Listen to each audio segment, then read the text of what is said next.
Cy-Hawk duel lived up to the hype. There were upsets, there were overtime matches, there was some controversy, and there were some crucial mistakes. And of course, there was a little showboating from both teams in this heated rivalry. It was an awesome atmosphere and a sold out crowd in Hilton Arena, but the Iowa State Cyclones could not break the streak, and the Hawkeyes extend their streak to 17 in a row in the Cy-Hawk duel. Here are 5 takeaways from this duel. The first takeaway is winners win.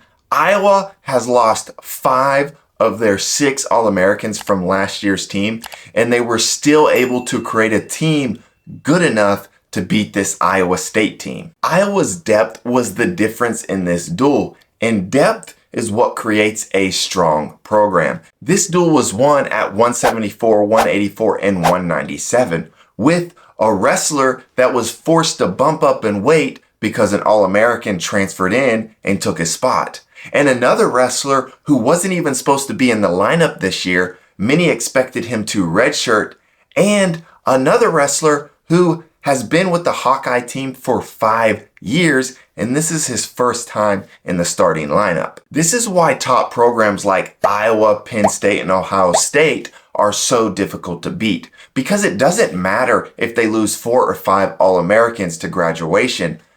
They never have a down year. They recruit, they get transfers, and they develop. In order to beat these teams, you can't wait for them to have a down year because it's not going to come. You have to raise their level to their standard of competition if you want to beat a team like Iowa. Now this takes me right into my second takeaway, and that is Iowa State is back. It shows that Iowa State's back. Now, I know they lost the duel, but there were 3 matches that they were seconds away from winning at 141, 157, and 174. And if they win those 3 matches, it's 7 matches to 3 matches in Iowa State's favor. And all of a sudden, it's a blowout. So if they wrestled this duel tomorrow, I would not be surprised in the least if Iowa State got the victory. And of those 3 matches, the loss at 174 pounds is probably the toughest pill to swallow. At 141 pounds, Echemendia was wrestling a national finalist, and he's still getting used to the weight. And based on my interpretation of the rules, it does look like the refs made the right call in saying that wasn't a takedown. And then at 157 pounds, you have a freshman wrestling a seasoned veteran in Jared Franck, who is a All-American. And I do think this call could have gone either way. In my opinion, this one was a little bit more controversial than the non-call on the Echemendia takedown. My initial reaction when I saw it was he didn't get the takedown, but I could have seen it going either way. But at 174 pounds, I think if he cuts him instead of trying to turn him, I think he wins the match here. Kevin Dresser said as much in his Matt Side interview that took place right after this 174-pound bout. We should have won that last match. You know, we lost our head in the corner here. You know, we should have won that match. So there were still 15 seconds left on the clock when MJ gets the takedown. If he cuts him immediately, Pat Kennedy was dead. When your body is that tired, it literally can't move. He looked so fatigued, he probably would have just fallen over right when MJ takes a shot.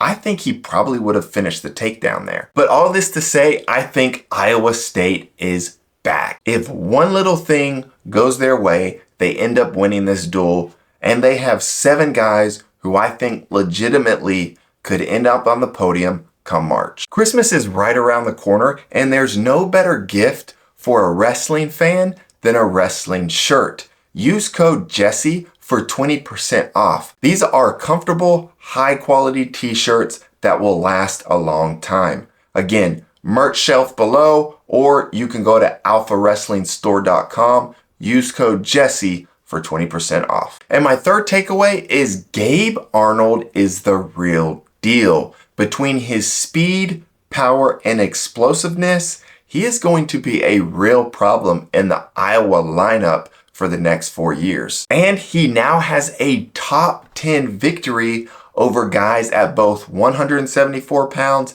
and 184 pounds. And regardless of the weight he ends up wrestling, in my opinion, I think he should probably stay at 184 pounds. It's not quite as deep as 174, so I think he have a better shot at finishing higher on the podium. Although, regardless of the weight, I like his chances to hit the podium. Gabe Arnold's gonna be a name that Iowa fans and wrestling fans are going to be hearing about for the next 4 years. And takeaway number 4 is David Carr is officially my pick to win the national title at 165 pounds. He put on a show in this duel, controlling a high quality wrestler in Mikey Caliendo. Now, every time I watch David Carr, I just think to myself, how is it possible to beat this guy? Last year in the David Carr versus Keegan O'Toole rivalry, I was cheering for Keegan O'Toole. But this year, I'm cheering for David Carr. Keegan has 2 titles. I'm hoping David Carr can get a second. And that takes me to my 5th and final takeaway. The Iowa versus Iowa State rivalry is good for wrestling because the state of Iowa is wrestling. If you ask a normal person, a random person, what state do you think of when you think of the sport of wrestling? Most of them are probably going to say Iowa. So it just wasn't right that this wasn't a rivalry for many, many years. And I think wrestling as a whole is better for it because of this rivalry. Subscribe.